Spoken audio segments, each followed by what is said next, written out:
Dear Secretary Clinton and the Honorable President Obama, here April 21st, 2009, I report to you from an undisclosed location to urge action on your warming rhetoric regarding the human rights atrocities continuing under your watch over Cuba.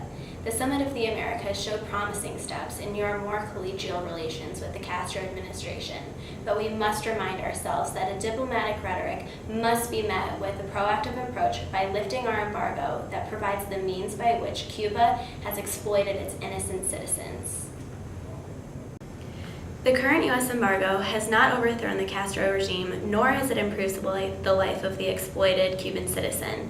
It has instead pushed Cuba toward alliances with anti-American leaders such as Hugo Chavez in Venezuela. The U.S. has an opportunity to lift the embargo on Cuba and strengthen ties with Latin American countries and their leaders. The current embargo is pushing Cuba to cement ties with Venezuela. The revolutionary allies signed a raft of economic accords in 2007 aimed at furthering cooperation, including plans for nickel and oil development and a $1 billion petrochemical complex in Cuba.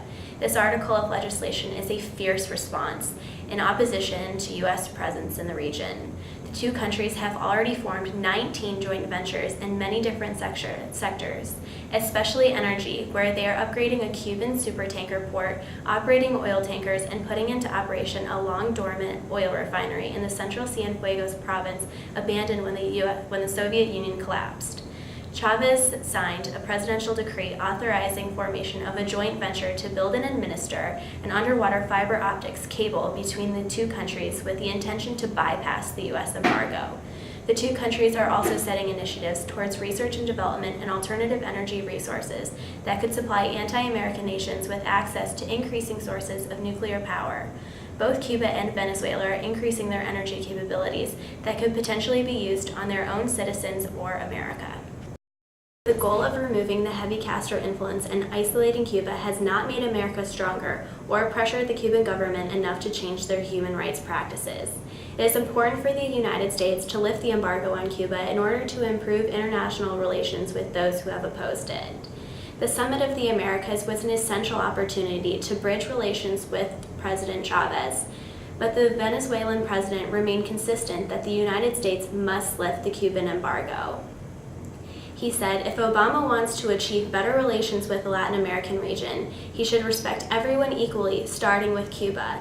He has the moral obligation to suspend the criminal embargo against Cuba and comply with the resolutions of the United Nations. Russian Foreign Minister Sergei Lavrov called on President Obama to lift the economic embargo against Cuba. Russia is reviving its influence in Latin America, lost after the collapse of the Soviet Union, and challenging the U.S. in its backyard. It has developed friendly ties with Venezuela, a U.S. opponent, and is also rebuilding relations with its Soviet-era ally Cuba. The UN General Assembly on October 29th voted for the 17th consecutive year in favor of resolution that calls on the U.S. to lift the embargo. The U.S. was only one of 3 countries to oppose the resolution, while 185 countries voted in favor.